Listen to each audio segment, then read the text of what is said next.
Tasmania's three biggest salmon growers are undergoing a massive expansion on the state's west coast at Macquarie Harbour, which will double production. In a state with the nation's worst unemployment levels and a struggling economy, fish farming is seen as one of the few economic lights on the horizon. But as Fiona Breen reports, the salmon industry's expansion is causing concern in some quarters.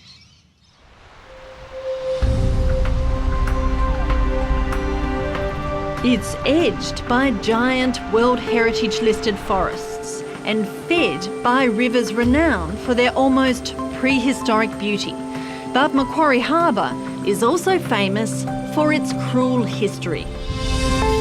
In the harbour's remote reaches is Sarah Island, Tasmania's first penal settlement. It held the worst of criminals sent out from the Northern Hemisphere. Today, Macquarie Harbour is home to some different Northern Hemisphere convicts. Millions of Atlantic salmon and trout in huge underwater cages. So what we're doing here is we're putting in new anchors to position this grid. So the grid was dropped in earlier this morning.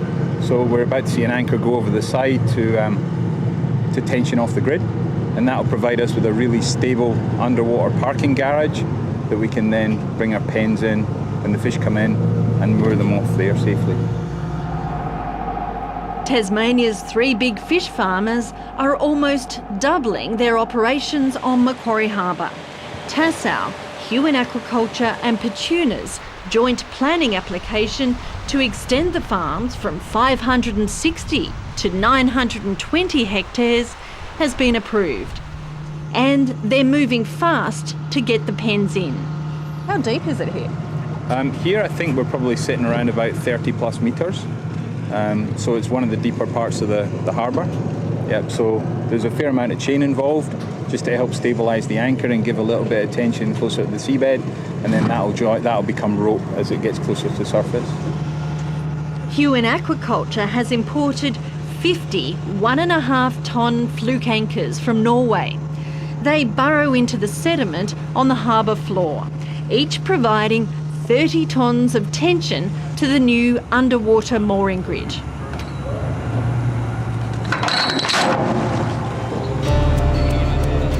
The infrastructure moving to and from the Strahan dock each day is constant. There's anchors, chain, buoys, barges and state-of-the-art feeding equipment. It's a $90 million investment for a huge amount of fish. Each company is more than doubling its fish population in the harbour. We've got about 650,000 salmon right now and towards 150, 200,000 trout. After the expansion's completed, we'll probably have around about 1.4 million salmon and still around 150 to 200,000 trout. At any point in time, there's probably 2 year classes of fish overlapping one another. So depending on the harvesting of those fish, at the very most we would have 4.8 million fish in the water at any point in time. Petuna, the oldest operator on the harbour, is aiming to eventually have 5.5 million fish. It's a long way from the single pen of trout the fishing dynasty, the Rockcliffs, put in the harbour 20 years ago. The company, now half-owned by New Zealand fishing giant Sealord, will have the biggest area of farming water in the harbour. We're currently sitting on our feed barge, Provinder. It's feeding the Tablehead Central lease here, and this is one of the new leases in Macquarie Harbour. And we're leaning on one of the selectors here that sends the feed out to the cages, so you can see the pipes going out to the individual cages here. Petuna's new grid and pen system went in the water a couple of months ago. This expansion is allowing it to seriously increase its salmon numbers. Yeah, they're not bad looking fish actually. Well, the quality. Today it's harvest day. A barge has carried a semi-trailer 30 minutes across the sometimes rough waters of the harbour to the fish pens. Today we're doing a trout harvest, so we'll take probably about 2,500 fish. They'll be taken from the pen itself. They're sucked up into the spinners, From there they go straight into the tank that you can see behind us. There's a slurry ice there that's constantly circulating, and then they'll be in the factory in probably about 4 hours' time. It's a system that cuts out handling and costs. At peak time, there can be 2 to 3 semi-trailers on the harbour at any given time. The Macquarie Harbour expansion is key to the future growth of the industry. Fish farmers are excited about its potential. The lack of the native amoebic gill disease in the harbour is a real plus for farmers. You really just set the fish and forget. In a lot of ways, you're just feeding the fish around there, whereas down in the southeast we have to bathe the fish for an amoeba, which costs a lot of time and money, and the time and money is what makes it a more expensive place to grow fish in the southeast versus Macquarie Harbour. In Tasmania's south, growers spend millions bathing affected fish with fresh water. At times they're forced to treat the fish with antibiotics, which is put in their food. In the past, the companies have been criticised for using tons of antibiotics each year. Tassal in particular has been targeted by conservationists concerned about wild fish and birds eating the medicated meal. We're using much less antibiotics than we have in the past, and we report that out in our sustainability report, but we're talking easily under 100 kilos for a year, and this year it'll be even less. And we're talking when we produce 24,000 metric tons of salmon, it puts it in perspective. So we really do follow the plan that we only use it if we have sick fish. In the 2011-12 financial year, Huon Aquaculture used 35 kilos of antibiotics across its farms and hatcheries. Petuna, which only farms in Macquarie Harbour, hasn't used any antibiotics. Not only is Macquarie Harbour the most cost-effective area to grow fish, it also has huge potential for future growth.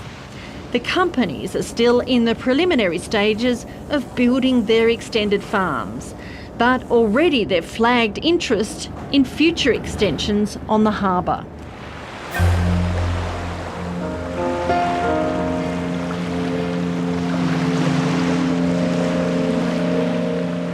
Convicts called this narrow channel Hell's Gates. It's hard to believe the 80-metre opening is the only entrance to the vast waters of Macquarie Harbour, a waterway that's 6 times the size of Sydney Harbour.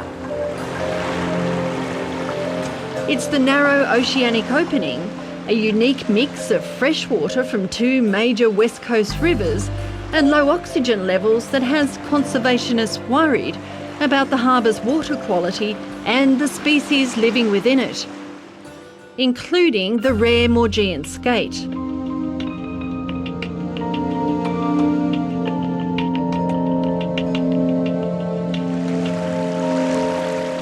Quite an enormous piece of water and extremely beautiful, but very unknown. And we may have more rare species or endangered species here that we just don't know about.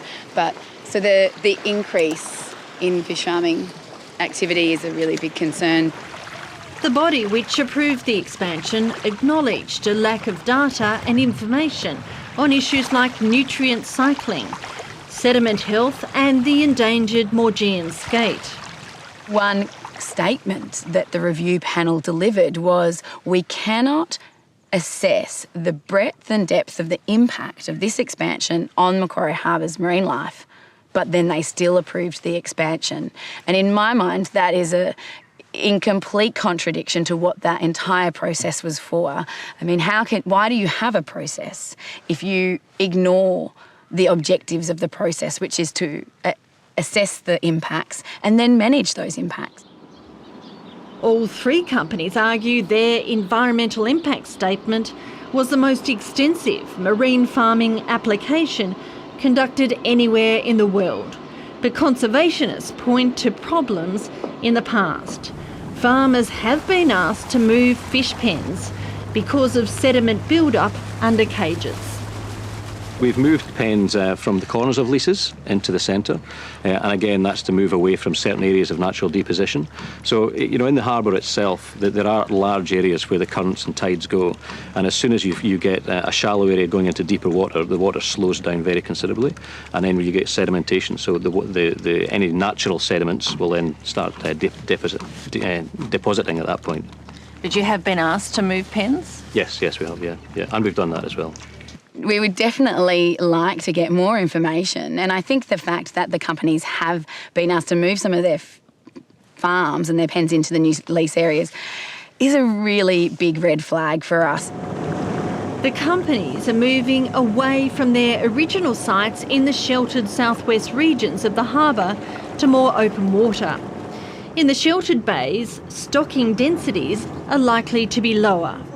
With everything, we've complied with what we've got to comply with from a government perspective. The EIS was incredibly detailed, and so we made sure we addressed every single component that we believe that we needed to address. There's a magnitude of other things that you could go way outside of what you need to go outside of, and so where do you draw the line in terms of testing and the like? Like, we're more than comfortable with the testing that we've done. A recent report by researchers at the Institute for Marine and Antarctic Studies supports current marine farm practices in Tasmania's south.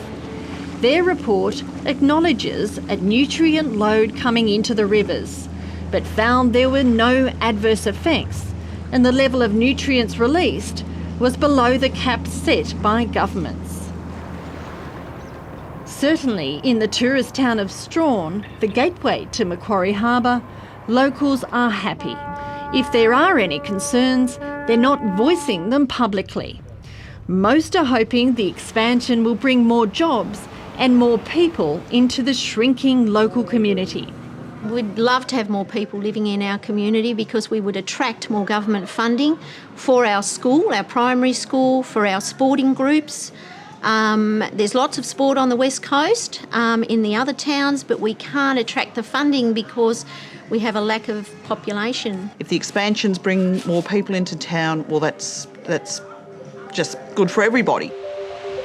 The 66% expansion of fish pens will be sprinkled right near the path of tourist vessels and run close to the World Heritage Area's boundary. In summer, the ferries carrying thousands of tourists are a regular sight on the harbour. At the moment, the two industries are working together. As far as an interest level of the customers go, they certainly enjoy, highlights of the Gordon River and the historical Sarah Island. But their attentiveness, they're very, very interested when we go to the fish farms. And they're curious about it because they're exposed to it in the marketplace. They're told it's healthy to eat. They see it here and there and in the restaurants. But this is the first time they've actually been able to see a working fish farm and having it explained for them.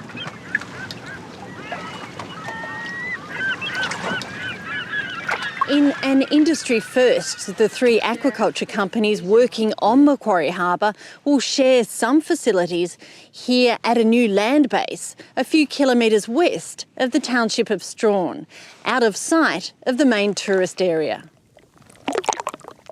For more than a century, a delta of copper mine tailings from the Mount Lyell mine in Queenstown flowed down rivers to Macquarie Harbour. Many of the locals aren't too worried about the effect of fish farming on the harbour or the Maugean skate. If they can tolerate what's been coming down the King River for so long, obviously they're here to stay, and I don't think the fish farm's going to make a lot of difference to them. For former beef farmers Francis and Peter Bender, the Macquarie Harbour expansion is a big move. It's been 27 years since they first set up a pen of trout beside the family's beef property in the Don Tricasto Channel, just south of Tasmania's Huon Valley. Always wanted to be a farmer, and I did that for about 15 years, and then salmon farming started, or a trial farm started in the Dover area, so we got interested in what they were doing and thought it might be a good sideline for our farming venture. In the first year, they lost 50% of their fish, But persistence paid off. Now the family-owned business is Tasmania's second biggest aquaculture company. This year we'll turn over about 170 million. We'll grow about 14,500 tonnes of salmon, about 450 staff. We've got about 12 farming sites. We've got hatcheries in about 6 locations now. We've got a processing plant at Parramatta Creek where we do all our wet processing, and a smoked salmon factory in Mount Barker in Adelaide. The couple have no intention of slowing down. They're still intimately involved in the business. You really need to have the ownership because, quite frankly, everything's on the line every day. So that sharpens up your decision-making processes. They recently hosted a media event at their main marine farm site, flying local reporters on a seaplane from Hobart to give them a look at new nets designed to keep seals at bay. Huon Aquaculture is hoping the $40 million it's spending on nets will fix the problem. Last year, 1,000 seals broke into Huon's pens, costing the company $15 million in lost production. Seals obviously attacking our fish constantly. The deaths of seals at fish farms is a controversial issue in Tasmania, and companies are moving to bring the numbers down. More than 140 seals have died over the past 4 years as a result of fish farming. Some were caught up in nets and drowned, others died during relocations, and some of the more aggressive seals were euthanased. This is the outside net, and we've put it on the outside to stop the seals getting onto the walkway, because before, if they were standing on or able to get onto the walkway or the collars, they were able to then stand up and push their way into the cage. So super strong? Yeah, it's made out of a material called Dyneema, which is what they make bulletproof vests out of, or motorcycle jeans. As the fish farms expand, demand for new fish grows. All 3 major companies now have their own hatcheries, producing millions of smolt or baby fish. 250. This year, Tassal is growing the first of an elite pool of Atlantic salmon bloodlines, the result of years of work by CSIRO and industry scientists. We worked with CSIRO on a very advanced selective breeding program, which is molecular based, which means we have all these roadmaps on the different traits of the fish, and we can look at them on a molecular level and identify them by family and individual. So what it means, instead of just taking a random shot at getting the best fish, we can actually pick the proper mother and father and the best cross between the two. Progeny from the elite broodstock have recently been put in open water, and the verdict is good. Resistance to the amoebic gill disease appears to have improved, with these new generations needing fewer costly freshwater baths. This is a new year class that we have coming out, and we call them our 2013 year class, and these fish have been picked to grow a little faster and to survive a bit better in Tasmanian conditions. So they'll be watched closely. Absolutely. We'll be really watching the progress of these fish. I have to say we're very excited. We think this is really good for our industry. The fish are fed pellets throughout the growing stages. By the time a 1 kilo salmon gets to Tassal's state-of-the-art cold smoking plant in Tasmania's south, it will have consumed 1.5 kilos of wild pilchards, ground up into the dry food. It's a point of contention for critics, who say it's unsustainable to feed farm fish with so much wild fish. It's something the feed companies have been working on. Right now we're probably replacing anywhere from 20 to 30% of it. So we have oil and we have meal. So we're replacing some of the oil, the fish oil, with poultry oil, and much more of the meal with poultry meal. But we also use vegetable meals, and there's other ingredients in there too. So I don't think there'll be a point where we won't want to replace any more. We'll always keep fish meal in our diets, but we'll make sure that we source it from responsibly fished fisheries. They're aiming to at least match it, 1 kilo of pilchards to make 1 kilo of salmon. In the meantime, sales of the fish continue to climb.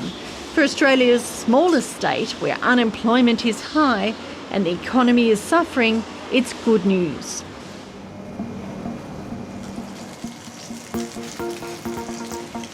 Once Atlantic salmon was a treat. Now it's a popular family meal. For me, I'd still like a pink in the middle, so it wouldn't take too long at all. A piece of salmon is about the same price as a good cut of beef or lamb. I have flipped it while it's in there to give you that colour. Tasmania's biggest salmon producer, Tassal, is responding to the increased interest by teaching people how to cook it. It's buttery, that's how you describe it, wouldn't you? Buttery. Buttery, it would be, exactly, just melts. Yeah, it's lovely, thank you. The salmon industry is worth $500 million now. It's expected to double again in the next 15 years. If you look at the consumption of fish per capita in Australia, it's still way behind Europe and the rest of the world, really. And I think we're only now seeing that starting to kick in. It's one of those products that's very quick and easy to prepare. It's a fast food, but it's a healthy fast food.